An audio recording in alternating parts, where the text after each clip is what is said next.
Hello, and welcome to the Think Moisturizer Think Agenda podcast series coming live to you from Dermacon 2026 Bangalore. We are on day 2 today, and we are going to get yet another set of dermatologists who are going to decode some of the daily, everyday skincare concerns that we face very simply, scientifically, and without any hype.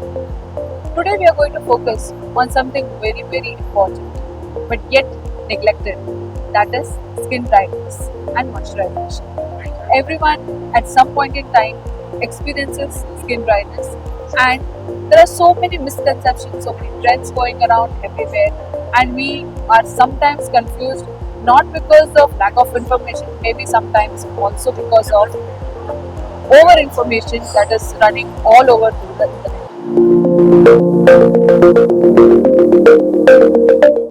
I'm delighted to welcome Dr. Majida Muzaffar with us. She is a consultant for dermatologist in New Delhi. Welcome, ma'am, to the show. We are going to ask you some really simple, everyday skin concern questions, which our audience would like clarity on, because there's so much information all over the internet that people tend to fall. It's like a trap for them when they see something fancy on internet and they would like to follow that, and which might actually be damaging the skin rather than doing anything good.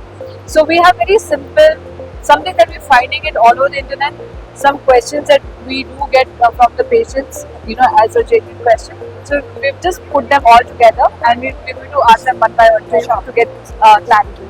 So are you ready? Yeah. Okay.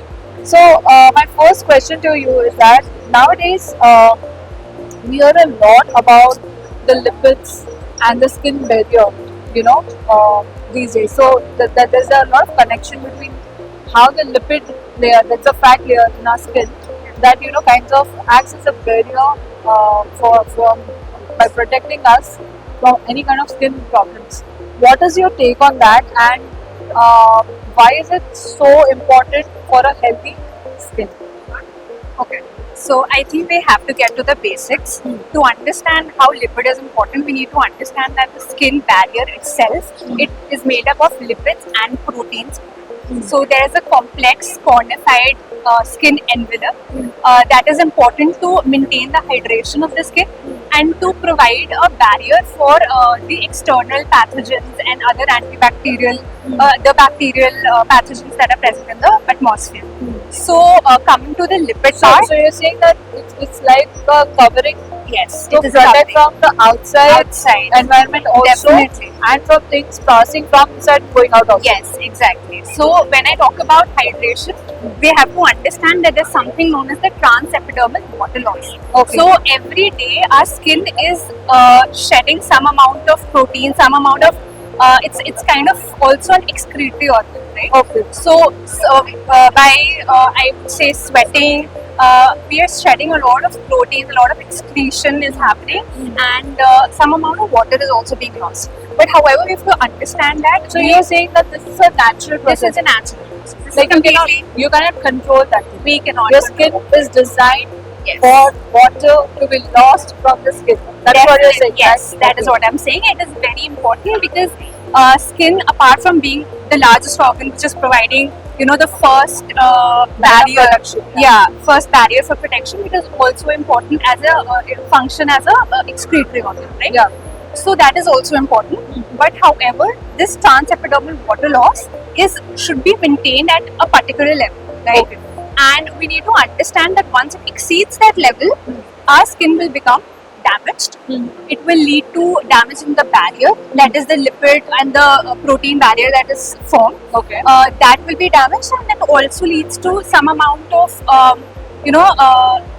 basically it makes the skin prone to more infections. Okay. Right? So, So it kind of makes your skin sensitive.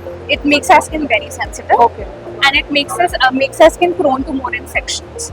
Right? So this lipid layer management is more important Yes, for yes. your skin So to now- remain healthy. Yeah, so now coming to how to maintain this, we need to ensure that yes, good amount of lipids, there's good amount of ceramides, Hmm. there are good amount of natural moisturizing factors and even moisturizing factors that are present in the external products that we're using that will prevent this epidermal water loss. Water loss. Yeah.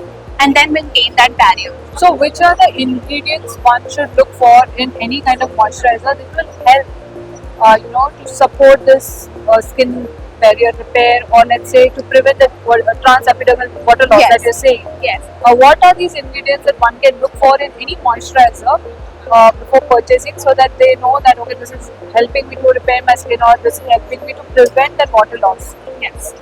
So I think there are a lot of ingredients that are present in the market now. One of the major ones I would say is ceramides, Okay. right? Then the other one is pentavits, Okay. which is basically lipid and protein molecules Yeah. which form a external barrier on the skin and Okay. it further prevents the water loss. Mm. And there are many other, but these two would be my personal Okay. favorite, and I would definitely ensure that my patients should I think all over the internet also you feel I've seen so many products talking about ceramides. Yes. It's I think it's a very trending kind of ingredient all over the internet. So you see, ceramides is one no-brainer as far as protecting your skin barrier is concerned, or preventing the transepidermal water loss is concerned. Yes. Okay.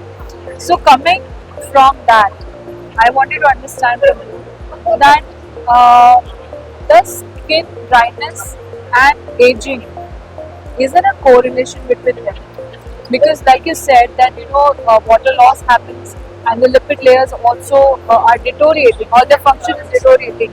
So is that what leads to skin aging, and is there a way we can prevent or control? Of course, I understand one part from you is that moisturization, of course, will retain the water loss. So I'm sure that part is taken care of. But will it also delay signs of aging, and is there a correlation between the two?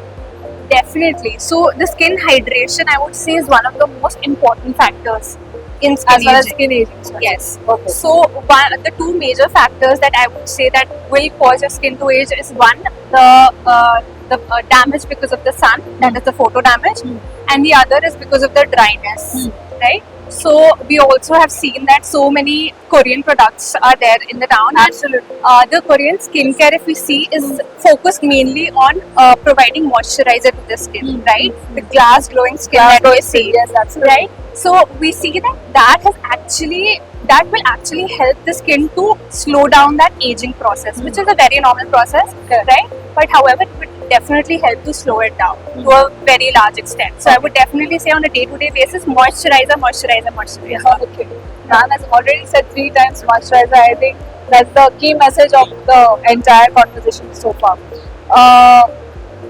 I have a personal question, because from whatever we are discussing so far, we all see that everyone might have experiences that whenever you exercise, or whenever you do some high energy activity, let's say dance or something like that, immediately after you finish that activity, there's a natural glow on the skin. Yeah. Your skin looks, whatever that glass-like skin that we Yes. all are talking Yes. about on Korean skin, we actually experience that, and that's immediately after you finish that activity. Yes.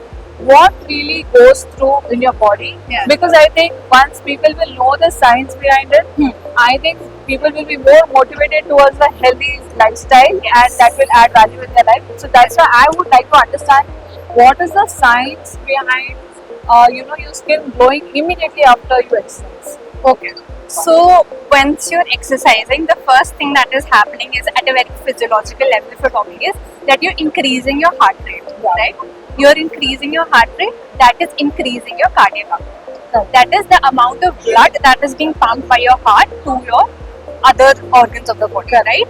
And skin is also one of those organs. Correct. And when you're exercising, that is exactly what is happening. It is increasing the blood flow to your skin. Correct. And that is the one of the major causes for that flushed appearance, flushed appearance that you get after exercising. Correct. And but to add to that, one thing that you must never forget after exercising is to cleanse your skin, right? Okay. Because you definitely have that glow, and and there's a lot of sweating happening. Because I've seen a lot of people taking selfies. Yes. When that glow appears. Yes. But amidst all that sweat and all that, the whatever you call Waste waste products that has accumulated in your on your face, you definitely need to remember that cleansing immediately after exercising is very important, and incorporating just like half an hour, maybe 20 minutes to your day-to-day life, and devoting that time to exercising, just minimal exercising, Correct. that will definitely help in your skin to be rejuvenated. Yes. Because I think the what I've understood from whatever you said is that basic thing when you exercise, of course, the blood circulation is good, Yes. which is also reaching your skin, which is I think giving all the necessary nutrients Yes. that you need to the skin. I think that is what is adding to the skin health. Yes. Okay, lovely. I think that is going to motivate at least me to exercise every day regularly.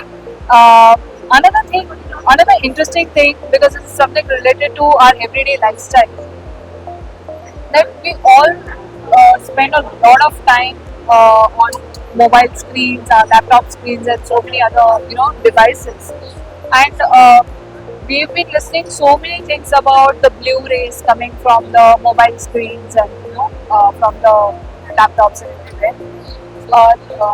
Is there anything related to screen time and skin dryness? Is there any correlation? I would say that definitely it does harm your skin. It actually causes a lot of photo damage, right? Okay. So there are invisible rays that are being emitted from your screens that are actually harmful to your skin. Now, it may not be as harmful as the rays by the sun, but it over a long period of time and continuous use of phone for a very long duration during a day can lead to damage to your skin, which can be visible as fine lines, signs of aging. Signs of aging. Yes. Yeah. Yes. So definitely you can use an SPF and a very broad spectrum, sunscreen, something that has UVA light and UV light filters, and it should also provide it should also provide protection against the blue lights that is being emitted by your screen, right? Correct. So I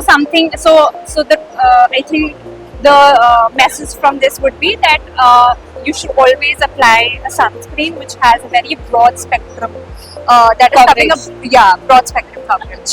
Okay.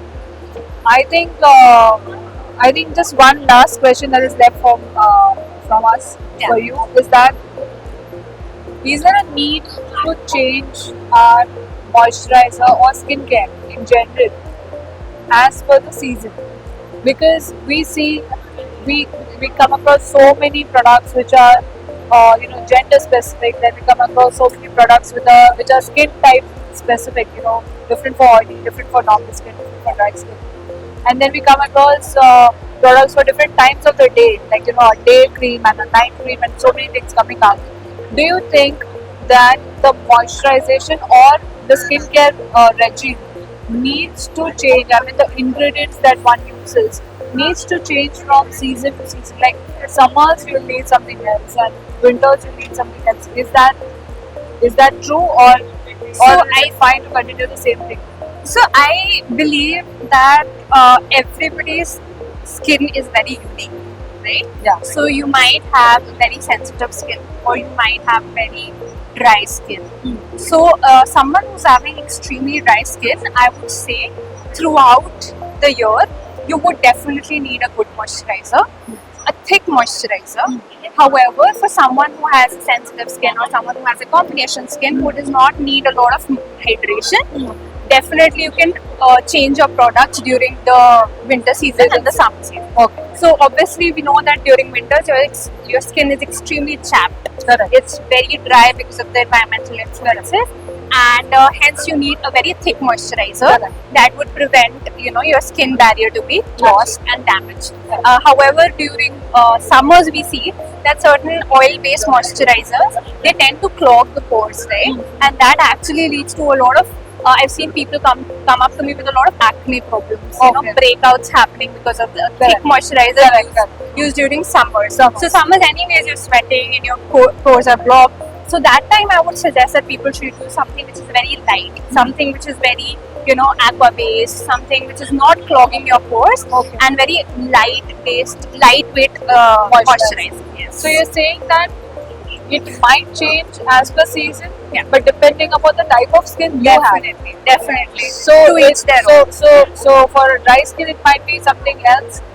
They might continue with the similar thicker moisturizer all year round. Yeah. But when it comes to a sensitive skin who might not have that kind of a moisturization requirement, or an oily skin which might need a lighter thing during the summers and winters, they might need a more thicker moisturizer. It might change as per the skin type uh, and the season, both.